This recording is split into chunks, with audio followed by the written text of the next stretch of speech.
the weekend. Live from New Delhi, you're watching DD India Live, India's voice to the world. I'm Mark Lin. Namaskar. Coming up in the next 30 minutes. Prime Minister addresses Kautilya Economic Conclave in New Delhi, calls India a sweet spot and says it is the fastest growing major economy. India's Defence Minister Rajnath Singh says that the government is committed to making the defence industry export-oriented, with India as a global manufacturing hub. Israeli military says that it eliminated the head of Hezbollah communication networks by a precise intelligence-based strike in Beirut.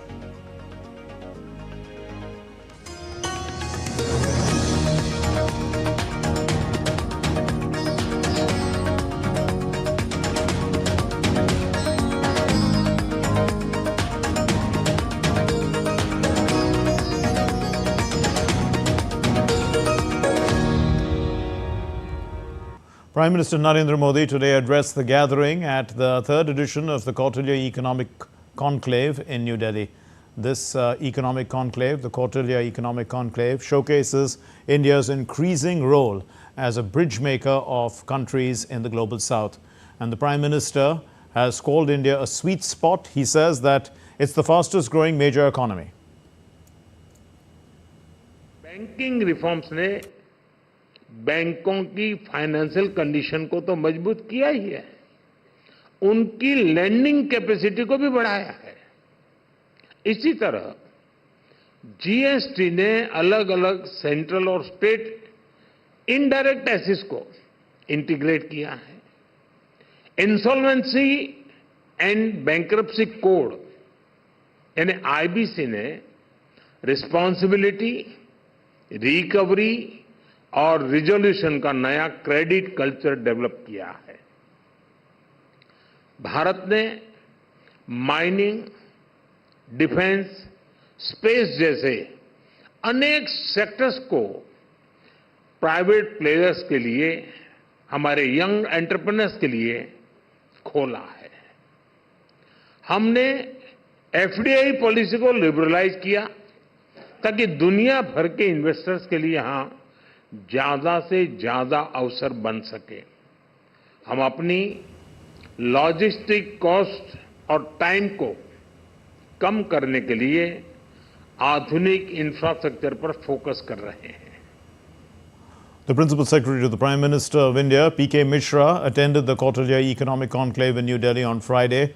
And this is the third edition of the Kautilya Economic Conclave, where he was chairing a panel of eminent economists from across the world. And while speaking at the event, he said that India has been on the path of economic reforms and that for the last 1 decade, India's growth story has been immense. This year's conclave is in the backdrop of a more widespread geopolitical tensions. India fortunately has a government securing an electoral mandate for the third consecutive term and a clear vision for the future. The theme of this session is significant in the context of the Amrit Kal. India is working on Prime Minister Narendra Modi's vision for a Viksit Bharat or a developed nation by 2047. In this context, the theme raising the effectiveness of government, priorities for domestic economic reform in India is very relevant during this Amrit Kal. During the last 10 years, government has taken wide-ranging structural and governance reform that have significantly strengthened the economy's foundations and enhanced overall efficiency. The focus has been on reform to enhance growth and capacity of the economy, more focus on economic and social infrastructure, partnering with private sector for development, leveraging digital connectivity and technology. In an exclusive conversation with DD India correspondent Ajay Mishra, the chief economist of the OECD, Alvaro Pereira, hails India's economic growth and has hoped that energy transition policies would attract more investment. The Chief Economist of OECD, Mr. Alvaro, on DD India. Sir, thanks very much. I just want to understand that the reforms which is being undertaken in India, how does the OECD view it, and what exactly is the point of view of Indian growth story as of now? Well, right now, India is the growth champion of the G20, and it's not by chance.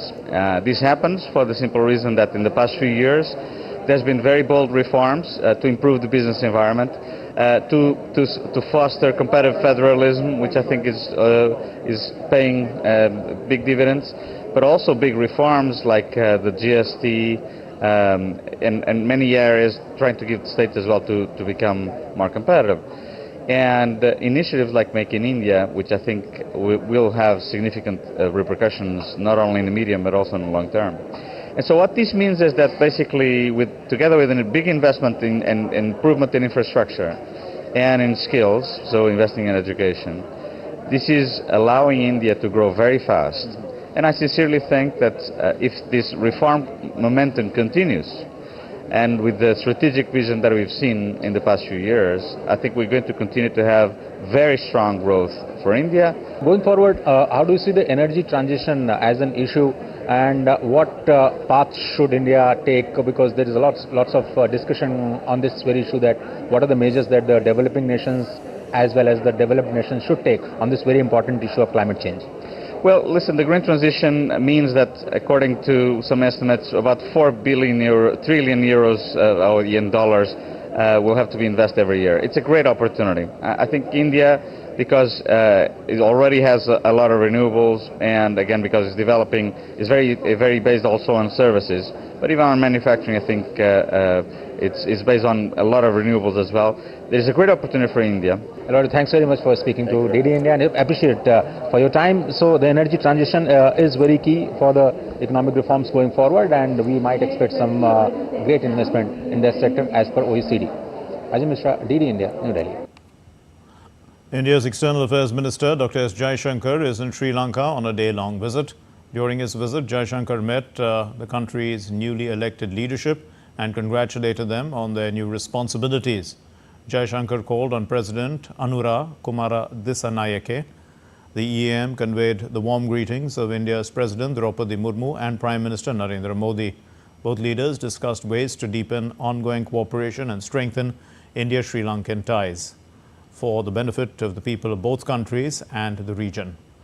The Indian minister also met Sri Lanka's Prime Minister Dr. Harini Amarasuriya. He discussed digital public infrastructure, training and capacity building with the Prime Minister. Both agreed to work together to advance the India-Sri Lanka partnership. Earlier, Shankar also held wide-ranging talks and reviewed various dimensions of the India-Sri Lanka partnership with his counterpart, Vijita Herat. India's EAM assured him of India's continued support to Sri Lanka's economic rebuilding. Dr. Shankar also interacted with the Sri Lankan leader of the opposition, Sajith Premadasa, and appreciated his continued support for both the India-Sri Lanka relationship. Conveying India's disappointment over the visit to Pakistan of the Islamic preacher Zakir Naik, the Ministry of External Affairs has described the visit as condemnable. He added that, however, it was not surprising that an Indian fugitive has received a high level of welcome in Pakistan. Zakir Naik, yes, we have seen reports that he is being fitted in Pakistan. He has been warmly welcomed there. It is not surprising for us that an Indian fugitive, a fugitive from Indian law, justice, has received a high-level welcome in Pakistan. It is something which is disappointing, let me say, condemnable, but at the same time, as I said, it's not surprising. Now, as to what passport he went there, I am not very clear. What papers he went there, we are not very clear. Speaking on the condition of minorities in Bangladesh, the Ministry of External Affairs spokesperson said that India expects Bangladesh government to provide security to minorities in the country. अल्पसंख्यक के लोग हैं, जो minority वर्ग के लोग हैं, उनकी सुरक्षा होनी चाहिए और हम चाहते हैं, ये हमारा एक्सपेक्टेशन है कि वहाँ की सरकार हमारे जो माइनॉरिटीज़ वर्ग के लोग हैं, जो अल्पसंख्यक है, उसको सुरक्षा प्रदान करेंगे और जो भी उनकी ज़रूरतें हैं उनको पूरा करेंगे। Maldives President Mohammed Muizi will travel to India on an official visit from the 7th of October to the 10th of October. This is the first bilateral visit of President Muizu to India, and he will visit Mumbai as well as Bengaluru. President of the Republic of Maldives, His Excellency Dr. Mohammed Muizu, will be traveling to India on a state visit during 7th to 10th of October 2024. This will be the first bilateral visit of President Dr. Muizu to India. As you know, he had earlier visited India in June 2024 to attend the swearing-in ceremony of the Prime Minister and the Council of Ministers. During the visit, he'll also be visiting Mumbai and Bengaluru, where he'll have business engagements.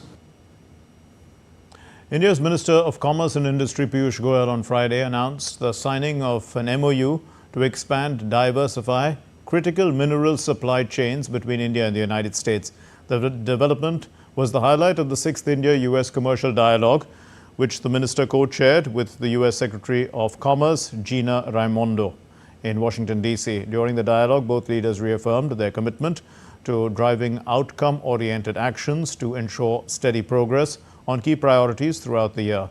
In a press conference, the minister said that in today's time, India-US relations are transcending politics.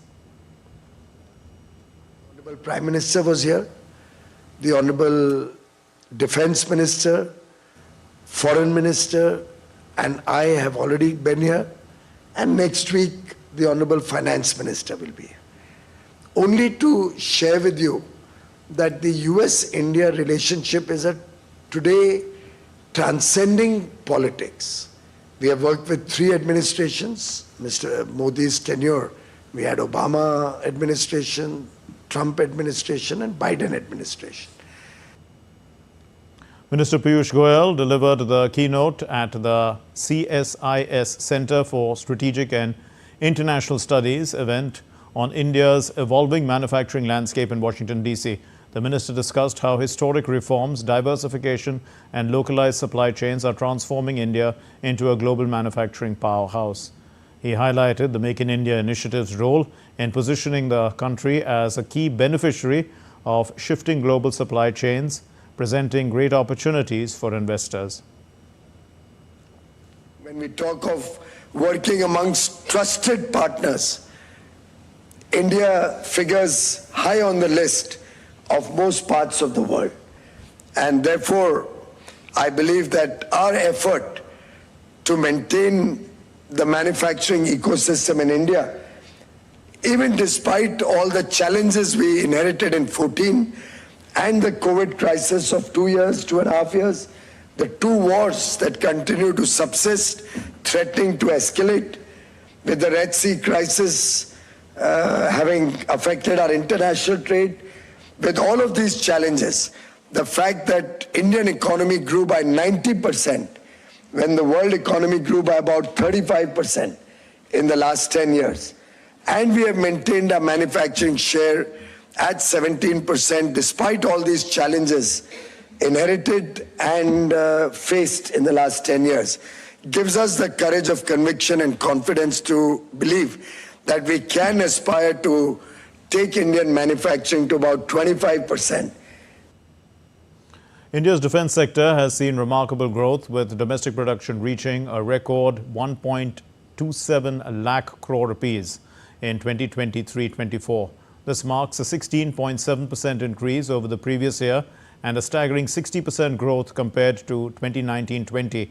The synergy between public and private sectors has been a cornerstone of this success. SIDM Annual Session 2024 and Champions Awards saw 85 nominations across 12 categories. Anil Thomas reports. India's defense sector is on a roll, with domestic production reaching a record of 1.27 lakh crore for the year 2023-24. A significant 60% of this growth is attributed to the private sector, highlighting the maturing defense industrial base of India. Defense Minister Rajnath Singh, speaking at the opening session of the SIDM Annual Session 2024, stressed the importance of SIDM as a platform to determine the future direction of India's defense manufacturing. ये मंच वास्तव में भारत के defence manufacturing के future की दिशा तय करने का एक बहुत ही इम्पॉर्टेंट मंच बन गया है। ऐसा मैंने पिछले 4-5 बार में जब भी यहाँ आया हूँ देखा है। और इस बार के एनुअल फंक्शन की आप सबने जो थीम रखी है, empowering Indian defence industry, catalysing exports and indigenous innovation, ये थीम आपके विजन को दिखाती है और आपके विजन के साथ साथ ये डिफेंस सेक्टर में आत्मनिर्भरता की ओर भारत सरकार के संकल्प को भी यह दर्शाती है।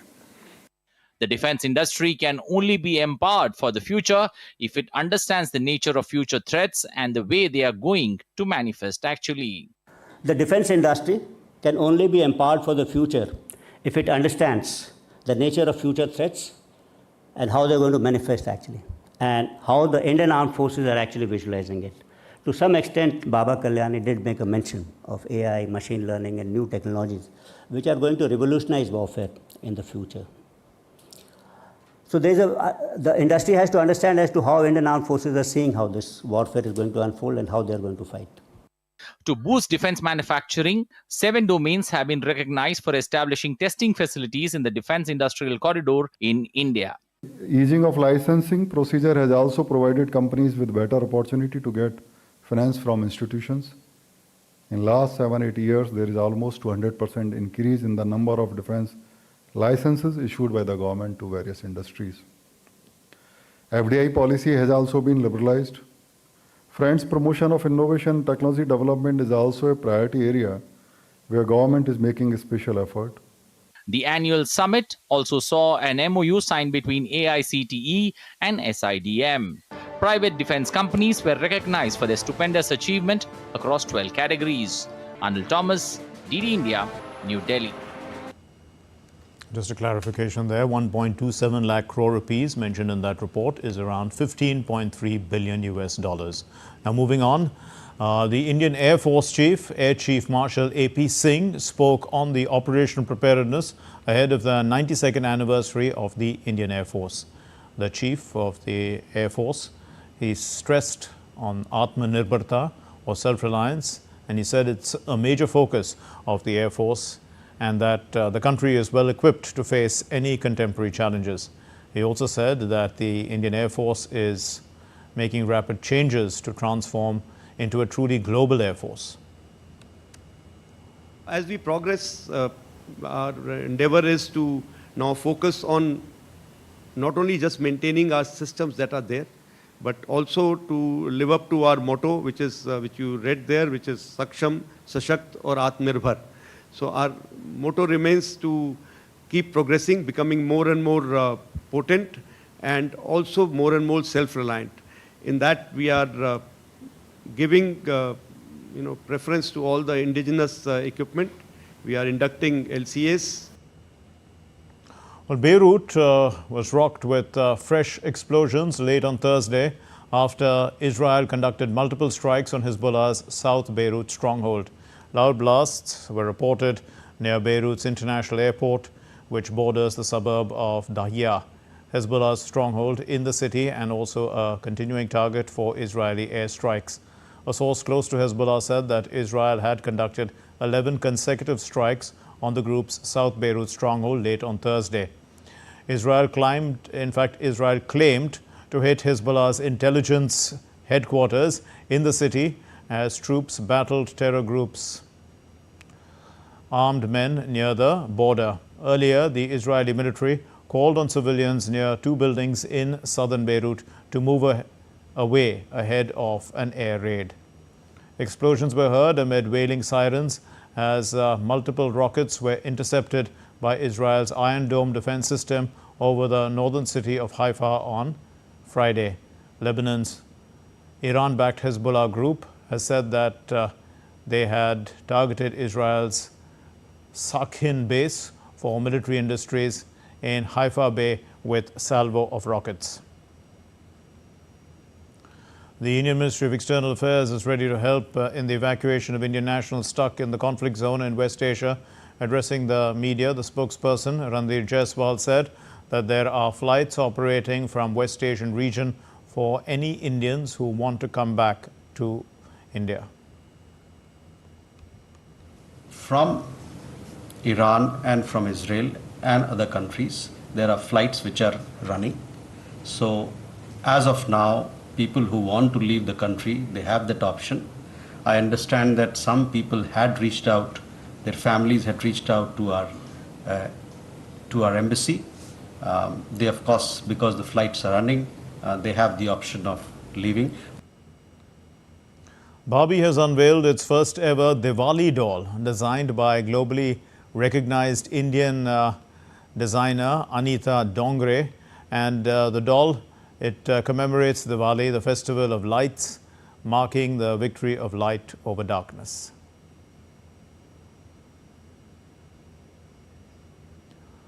Well, that's all we have in this edition of DD India Live. Let's know your thoughts on the news of the day. And for those of you on the go, you can get the latest news and updates from across the world on the DD India mobile app. That app is available on Android and iOS platforms. Scan the QR code and download it now. We'll be back with more news as it breaks here on DD India. I'm Mark Lynn, and from all of us here in Delhi, thank you for watching DD India Live. Namaskar.